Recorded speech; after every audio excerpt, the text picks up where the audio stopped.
Conformation analysis. Conformation analysis अंदर एक topic पढ़ेंगे कॉल कन्वर्स, क्या होता है। ये आज टॉपिक्स को हम कवर करते हैं, ये क्या चीज़ें होती है। आई कैन एक्सप्लेन यू कि कन्फर्मेशन एनालिसिस की क्या होता है। सी में कोर्स के अंदर रिलेशन के अंदर देखा होगा, ऐसी कुछ चीज़ें दोनों की ही बात करते हैं। इनके अंदर क्या आपका कार्बन कार्बन का सिंगल बॉन्ड, कार्बन कार्बन का सिंगल बॉन्ड होने की क्या है, ठीक है। कार्बन सिंगल बॉन्ड तो रोटेशन होगी, सिंपल सी बात है। तो लेकिन अब यहाँ इसके अंदर हम कुछ स्पेसिफिक आइसोमर्स के बारे में,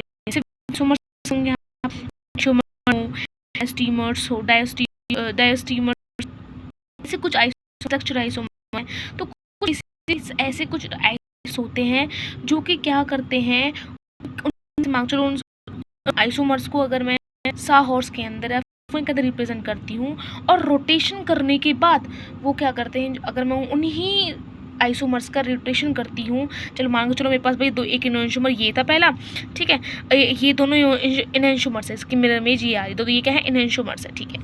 तो ये दोनों के भी डिफरेंट स्ट्रक्चर, डिफरेंट आप देख सकते हो, डिफरेंट दोनों चीज, दो ये मॉलिक्यूल अलग देखने में अलग लग रहा है और ये भी अलग लग रहा है, ठीक है। लेकिन क्या होता है इस टाइप, ये इस ऐसा ऐसा स्पेशल इनोएंशोमर है कि अगर मैं इस इनोएंशोमर की रोटेशन कर दूं, ठीक है, इस इनोएंशोमर की रोटेशन कर दूंगी, रोटेशन करने के बाद वो डिट्टो जो उसका पहला वाला था मिरर इमेज वो ही आ जाएगा रोटेशन करने के बाद। तो ये कुछ स्पेशल टाइप ऑफ वो होते हैं आइसोमर्स। उन स्पेशल टाइप के आइसोमर्स की अगर स्टडी करते हैं तो वो तो उसे तो कहते हैं हम कन्फर्मेशन एनालिसिस, और जो आइसोमर है उनको कहते हैं कन्फर्मर्स। क्या कहते हैं, कन्फर्मर्स, ठीक है। कि कन्फर्मर्स क्या होते हैं, वो आइसोमर्स होते हैं जो कि कन्वर्ट हो जाते हैं ईच अदर, मतलब ये एक आइसोमर था, एक उसका वो दूसरा वाला पार्ट था एनेंशोमर्स था, इसका दूसरा वाला पार्ट का एनेंशोमर, जब मिरर इमेज निकल गई तो इसकी रोटेशन करने के बाद कार्बन कार्बन सिंगल बॉन्ड के थ्रू रोटेशन करेगा, जिसका आंसर वो जो पहला वाला था वो ही आ जाएगा। तो वो क्या होता है, एक जैसी हो जाती है, कन्वर्टेड हो जाती है। And this rotation occur only in sawhorse and Newman, only there is single carbon bond, single bond is present है। यहाँ देखोगे देयर स्पेसिफाइड एनेंशोमर्स होते हैं, डायस्टीमर्स होते हैं, वो कुछ ऐसे स्पेसिफाइड एनेंशोमर्स ही होते हैं, फिर डायस्टीमर्स ही होते हैं जिनको हम रोटेशन करने के बाद उनकी पहली वाली फॉर्म में ले आते हैं, ठीक है, रोटेशन करते हैं। यहाँ पर ये स्पेसिफिक एक अलग कंसेप्ट है। कंसेप्ट कैसे, मतलब कन्फर्मेशन एक अलग कंसेप्ट है, सब चीज़ें जैसे पीछे बार पढ़ गए हैं, डायस्टीमर्स पढ़ गए हैं, एनेंशोमर्स आए, इस चीज़ें इसके अंदर यूज होंगी, पर एक अलग ही कंसेप्ट है।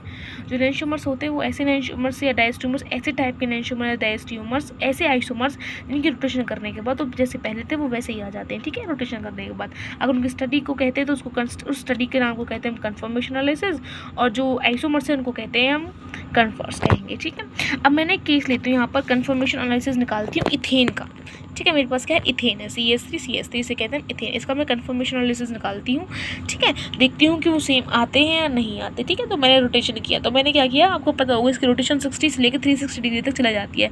60 ही मैंने क्यों लिया, बिकॉज 60 एक छोटी रोटेशन हो जाती है, इसे छोटी लेना तो बहुत ज़्यादा हो जाएगा, तो ये सबसे छोटी मानी जाती है रोटेशन के लिए, और हाईएस्ट टू हाईएस्ट 360 मानी जाती है रोटेशन के लिए। तो आप देख सकते हो मैंने क्या बनाया, इसका न्यूमन बना दिया, ठीक है। ये आपका फ्रंट बैक कार्बन दोनों पे हाइड्रोजन जुड़, जब मैंने 60, यहाँ पर आप C1 को भी रोटेट कर सकते हो, C2 को, कोई भी कार्बन, या फ्रंट वाला कार्बन, बैक वाला कार्बन, C1 आपका फ्रंट है, C2 आपका बैक है, तो इनमें से आप किसी को भी रोटेट करा सकते हो, देयर इज नो प्रॉब्लम, ठीक है। तो मैंने क्या किया, इसका C2 को रोटेट कराया 60 डिग्री, और C1 को मैंने क्या किया, फिक्स किया हुआ है, ठीक है। समझ में ये चीज़ लिखा कि न्यूमन के अंदर या फिर साहॉर्स के अंदर 60 से 360 रोटेशन आकर हो जाती है, ठीक है। ये आपको मैंने बता रखा होगी जब आपकी पैरेलल में आ जाए पोजीशन दोनों, भाई आपका फ्रंट कार्बन था, मान लो ये मेरी उंगली है, उसके पैरेलल में यहाँ बीच में मेरा कार्बन है, तो इसके पीछे एक और कार्बन आ जाए, वो टू आ जाए, मतलब पैरेलल बनने लगे ऐसे बॉन्ड, तो उसे हम कहते हैं एक्लिप्स्ड फॉर्म, ठीक है। एक्लिप्स्ड न्यूमन फॉर्म में लिखा गया है, ठीक है। तो आप इसको ऐसा नहीं है कि आपने एक्लिप्स में आप स्टैगर्ड भी फॉर्म लिख सकते हो स्टार्टिंग में, तो कुछ भी कर सकते हो, बस आपको चेक करना है कि वो सेम आता है या नहीं आता रोटेशन के लिए। तो मैंने पहले यहाँ पे एक्लिप्स्ड फॉर्म बना लिया है, तो यहाँ पर देखो मैं 60 डिग्री रोटेशन किया, मैंने C1 को फिक्स रखा है, C2 को मूव कराया है, तो C2 आपके सामने देखोगे, C2 आपको पीछे वाला है, तो मैंने उसको 60 डिग्री मूव कराऊंगी, तो आप देखो यहाँ 60 डिग्री मूव आ गई, तो ये क्या हो गया, यहाँ पर 60 डिग्री का डिफरेंस, मतलब यहाँ पर स्टैगर्ड फॉर्म आ गई।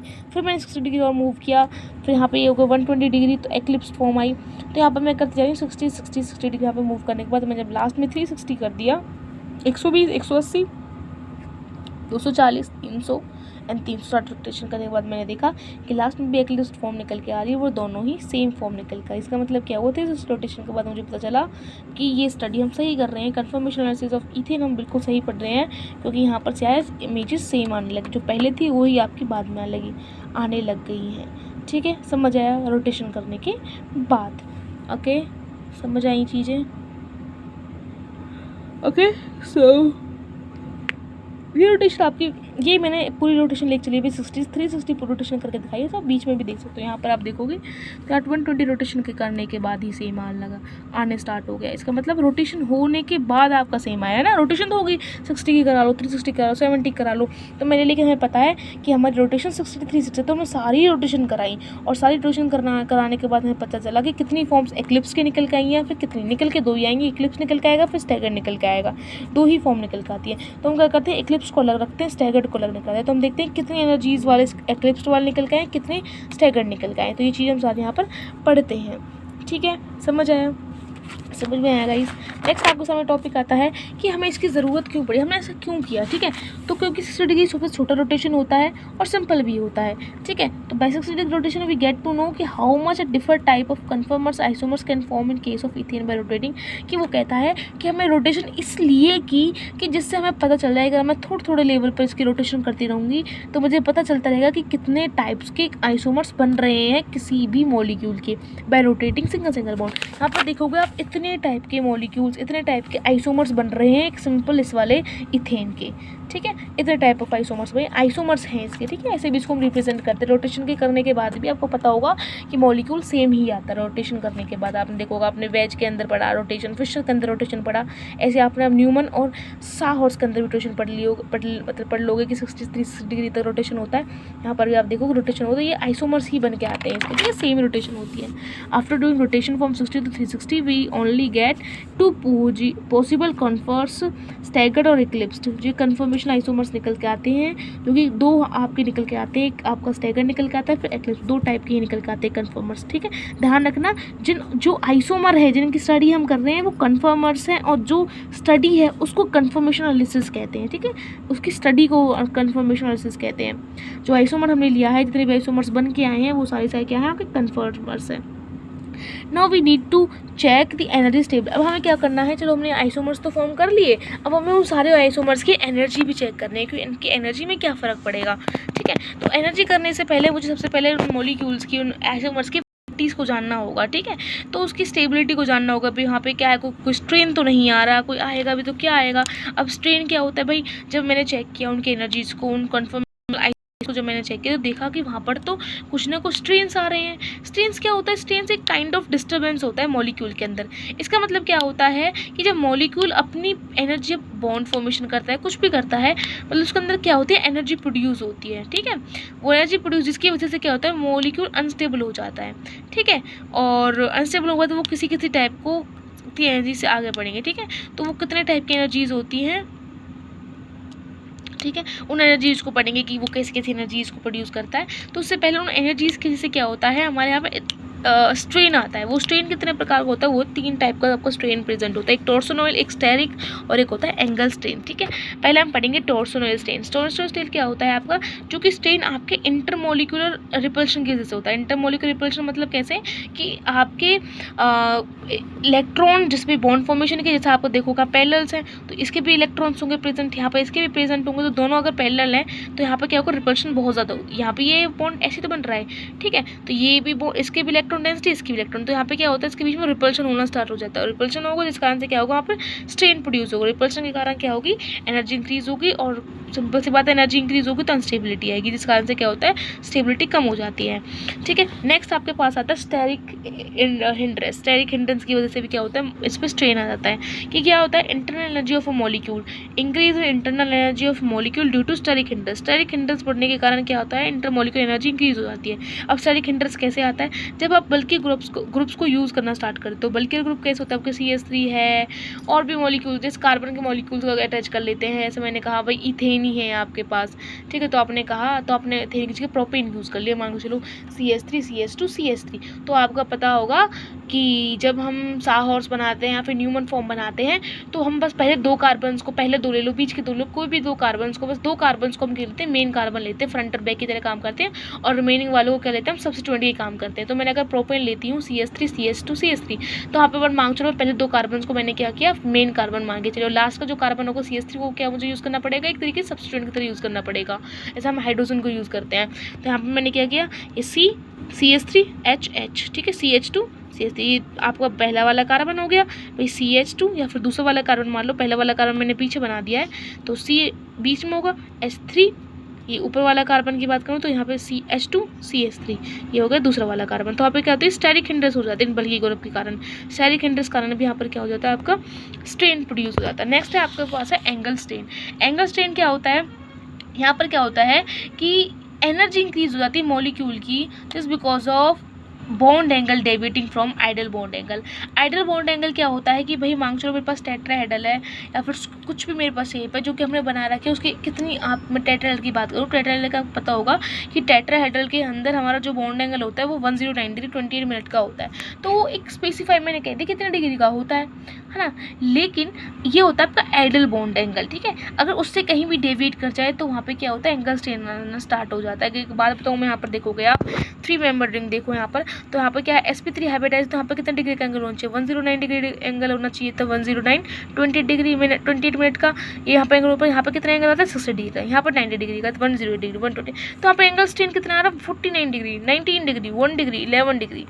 तो ये एंगल स्ट्रेन होने की वजह से यहाँ पे भी अनस्टेबिलिटी आ जाती है। अब अनस्टेबिलिटी आएगी तो उसका मतलब कम जो मॉलिक्यूल है आपको वो स्टेबल नहीं होगा। इसलिए तो आप सुनते हो, अगर आपको देखा होगा अपने टीचर्स को कहते सुना होगा कि जो 3 मेंबर्ड की रिंग्स है या फिर 4 मेंबर्ड की रिंग्स है वो स्टेबल नहीं होती। बिकॉज वहाँ पर स्टेबल वो क्यों नहीं हो पाती, बिकॉज वहाँ पर एंगल स्ट्रेन बहुत ज़्यादा होता है। और आप देखोगे कि ज़्यादा टीचर आपके हेक्सेन वाली रिंग्स को और पेंटागन्स वाली रिंग्स को ज़्यादा प्रीफर करते हैं क्वेश्चन में लिखने के लिए। क्यों? बिकॉज वो स्टेबल होती है, वहाँ पर कम स्ट्रेन प्रोड्यूस होता है, ठीक है। अब आपको होगा प्रोड्यूस तो भाई 11 डिग्री यहाँ पर भी हो रहा है, पर ये इसमें क्यों, मतलब अगर आप देखोगे एग्जांपल मुझे पूछोगे कि बेंजीन बनाते हैं हम, साइक्लोहेक्सेन बनाते हैं, वो सारे क्या है आपको हेक्सागन शेप के अंदर है। लेकिन आपने कहा है मैम अब पेंटागन ज़्यादा प्रीफर, आप देखोगे 1 डिग्री का फ़र्क आ रहा है, वहाँ तो 11 डिग्री का फ़र्क आ रहा है, 11 डिग्री का स्ट्रेन प्रोड्यूस हो रहा है, तो हमें तो हेक्सागन की जगह पेंटागन यूज़ करना चाहिए। बट ऐसा क्यों होता है? हेक्सागन को हम इसलिए, साइक्लोहेक्सेन को हम इसलिए यूज़ करते हैं क्योंकि साइक्लोहेक्सेन आपका क्या होता है, 6 मेंबर रिंग आपकी क्या होती है, ये आपके बेसिक इसमें 11 डिग्री आपका स्ट्रेन एग्जिस्ट करता है। बट लेकिन यहाँ पर क्या होती है, चेयर फॉर्म के अंदर प्रेजेंट होती है। चेयर फॉर्म के मतलब कुछ कार्बन ऊपर ऐसा मान लीजिए, ये तो प्लेन के अंदर है, तो ये कार्बन नीचे घुस गया, ये प्लेन के ऊपर आ गया। इस कारण से क्या होता है, यहाँ पर जो एंगल है वो 10 डिग्री के आसपास आ जाता है, 0 डिग्री स्ट्रेन हो जाता है। इस कारण से हम साइक्लोहेक्सेन या फिर 6 मेंबर्ड रिंग्स को ज़्यादा प्रीफर करते हैं अपने आगे पोर्शंस के अंदर, ठीक है। अब नेक्स्ट क्वेश्चन आता है आपके सामने कि कंपेयर करो स्टैगर्ड की या फिर एक्लिप्स की कंफर्मेशन इथेन के अंदर, कि बताओ इसमें से कौन सी, इनमें से एनर्जी कौन सा इसके अंदर ज़्यादा स्टेबल होगा। स्टेबल वो होगा जिसके अंदर क्या होती है आपकी एनर्जी बहुत ज़्यादा ही कम रहेगी, एनर्जी कम रहेगी। एनर्जी ज़्यादा होगी तो अनस्टेबिलिटी अपने आप ही आ जाएगी। अब देखोगे ये हो गया आपकी स्टैगर्ड फॉर्म, ये हो गई आपकी एक्लिप्स फॉर्म। आपको पता होगा जो एक्लिप्स फॉर्म होती है इसके अंदर पैरेलल्स होते हैं, तो इलेक्ट्रॉन रिपल्शन करने से कारण स्ट्रेन प्रोड्यूस होगा, और स्ट्रेन प्रोड्यूस होने की वजह से क्या हो जाएगा, यहाँ पर आपका ये अनस्टेबल हो जाएगा और ये आपका स्टेबल होगा स्टैगर्ड, बिकॉज वहाँ पे दूर दूर है, ठीक है, समझ आ गए। यहाँ पर क्या होता है कि जो टोटल स्ट्रेन होता है ना, जो इथेन के अंदर जनरली बता रही हूँ मैं, इथेन के अंदर जो एक्लिप्स्ड है वो एनर्जी का डिफरेंस पता कितना आता है, जो आपका क्या कहते हैं, ये स्टेबल ज़्यादा है, ये स्टेबल ज़्यादा होगा तो इसका मतलब इसकी एनर्जी कम है, इसकी एनर्जी ज़्यादा है, तो कितनी ज़्यादा है स्टैगर्ड से, तो वो 12 किलो जूल एनर्जी ज़्यादा होती है स्टैगर्ड से, किसकी, एक्लिप्स्ड की, ठीक है। 12 किलो जूल एनर्जी ज़्यादा होती है स्टैगर्ड की, ओके, स्टैगर्ड से ज़्यादा होती है, ठीक है। तो आप देखोगे यहाँ पर, तो वो जो 12 किलो जूल एनर्जी आपके निकल के आती है, वो कैसे निकल के आती है, 2 इन हाइड्रोजन की रिपल्शन की वजह से, इन हाइड्रोजन और इन हाइड्रोजन की वजह से आपके रिपल्शन के कारण क्या होता है, यहाँ पर आपका एनर्जी इंक्रीज हो जाती है, ठीक है, समझ आए। हाइड्रोजन ये इथेन का केस है।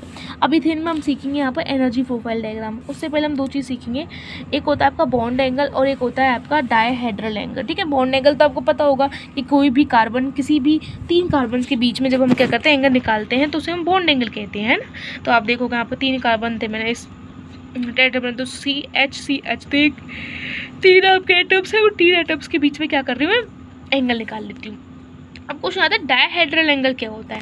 तो एंगल बिटवीन टू प्लेन के बीच में, वही कोई प्लेन है, उस प्लेन में दो एंगल, उनके एंगल्स के बीच में डिफरेंस में मांग लो ये आपके पास क्वेश्चन था।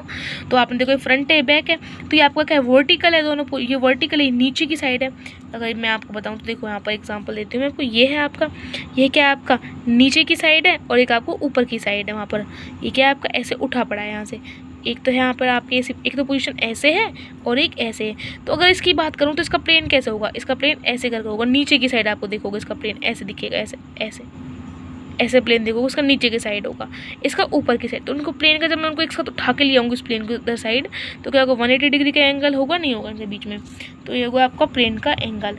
ऐसे यहाँ देखोगे आप इसके प्लेन को लेके आऊँगी एक साथ 0 डिग्री का हो जाएगा, यहाँ पर क्या होगा आपका, यहाँ पर ऐसे ऐसे, यहाँ पर 180 डिग्री का हो जाएगा, तो ऐसे डिफरेंस निकल के आ जाता है। ठीक है, ये चीज़ हमें आ गई यहाँ पर समझ। ठीक है जी, अब इसका हम ग्राफ निकालते हैं। तो आपको तो डायहेड्रल एंगल हमें यहाँ लेना है प्लेन के बीच में एंगल, या एनर्जी हो गई आपकी यहाँ पर। तो आप देखोगे आपकी स्टैगर्ड की एनर्जी क्या होती है, कम होती है एज कम्पेयर टू एक्लिप्स, क्योंकि एक्लिप्स के अंदर क्या होता है 12 किलो जूल आपकी एनर्जी हाई होती है एक्लिप्स के अंदर, बिकॉज वहाँ पे एक तो आपका रिपल्शन बहुत ज़्यादा होता है बिकॉज ऑफ पैरेलल, बिकॉज वहाँ पे क्या होती है पैरेलल्स आपके इलेक्ट्रॉन्स होते हैं।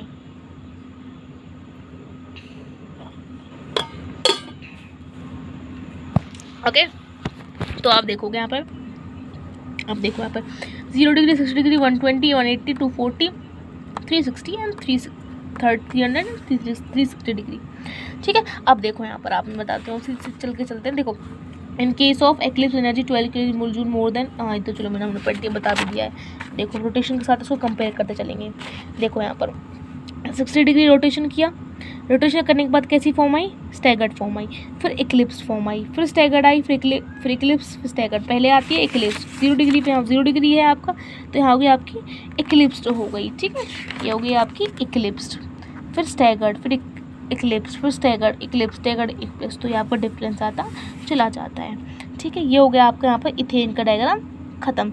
कि मॉलिक्यूल की कभी भी एनर्जी, आपको पता होगा कि अगर आपने देखा होगा तो यहाँ पे ज़ीरो नहीं आती है वैल्यू, कभी भी मॉलिक्यूल की कभी ज़ीरो वैल्यू नहीं आ रही है एनर्जी, उसमें कुछ ना कुछ पहले से भी एनर्जी प्रेजेंट होती है। तो ज़ीरो मत लेके चलना ग्राफ को, बिल्कुल ज़ीरो पर से थोड़ा सा आगे से स्टार्ट करना, मैंने ज़ीरो से स्टार्ट कर दिया। ठीक है, अब ऐसा ही यहाँ पर क्या होता है, प्रोपेन का केस होता है। प्रोपेन के अंदर हम 3 को ले लेते हैं, 3 कार्बन के अंदर, तो न्यूमन साहॉर्स ओनली 2 कार्बन को प्रेजेंट करता है। तो मैंने पहले 2 मारी, तो दूसरा आपका किस तरह यूज़ होगा, सब्स्टिट्यूएंट की तरह यूज़ होगा।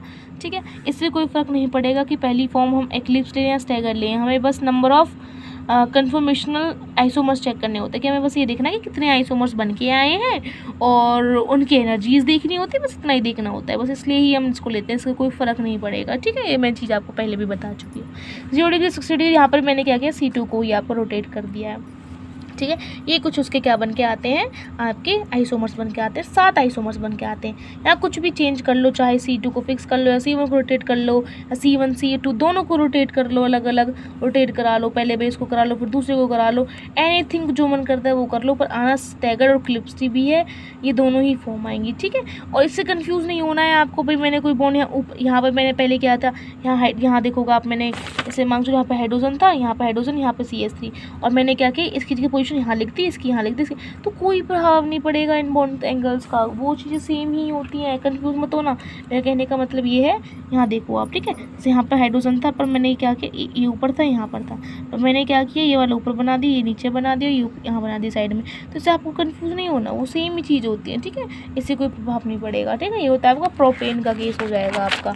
ठीक है, प्रोपेन के अंदर क्या होता है आपका, देखोगे आप यहाँ पर प्रोपेन का मैं बात करूँ तो प्रोपेन के अंदर एक एक्लिप्स फॉर्म आपकी ऐसी बन के आती है और स्टैगर्ड फॉर्म ऐसी बन के आती है। तो यहाँ पर जो आपका एक्लिप्स है वो आपका सिंपल से पहले पड़ता है कि एक्लिप्स की एनर्जी ज़्यादा है, जस्ट बिकॉज ऑफ यहाँ पर क्या होता है कि स्टेरिक हिंड्रेंस, यहाँ पर वहाँ पर टॉर्सनोइल था, बस यहाँ पर क्या होता है CH3H बल्कि ग्रुप है, जिसका आंसर क्या होगा, यहाँ पर आपका स्टेरिक हिंड्रेंस भी स्टार्ट हो जाती है। तो आपका टॉर्सनोइल और स्टेरिक हिंड्रेंस बहुत आपके क्या करते हैं, यहाँ पर स्ट्रेन प्रोड्यूस करते हैं, इसका आंसर की एनर्जी और ज़्यादा हाई हो जाती है। अब और ज़्यादा हाई होने का मतलब 14 किलो जूल एनर्जी ज़्यादा हो जाती है as compare to staggered form. In eclipse all eclipse forms are same molecules, only there is a rotation, and if we do rotation again it can come same molecule. Similarly for staggered so there is only 2 forms of different. मतलब क्या होता है, वो कहता है कि यहाँ पर जो 3 फॉर्म्स निकल के आ रही है, एक्लिप्स, स्टैगर्ड, ये सारी चीज़ें सेम ही हैं, कंफ्यूज नहीं होना। जैसे यहाँ पर स्टैगर्ड निकल के आ गई, ये एक्लिप्स है, अभी दोनों ही एक्लिप्स हो गई, तो ये दोनों सेम ही आइडेंटिकल मॉलिक्यूल्स हैं, कोई फर्क नहीं पड़ेगा। अगर मैं रोटेशन कर दूंगी ना इसकी, तो इससे फिर पहले से ही वो मॉलिक्यूल आ जाएगा, कोई प्रभाव नहीं पड़ेगा। These are just isomers of it, ठीक है, तो कोई प्रभाव नहीं पड़ता। इसलिए हम कहते हैं कि यहाँ बस दो ही फॉर्म निकल कर, एक एक्लिप्स निकल कर आ रही है, एक स्टैगर्ड निकल कर आ रही है। तो बस एक्लिप्स और स्टैगर्ड के बारे में ही स्टडी करते हैं ज़्यादा।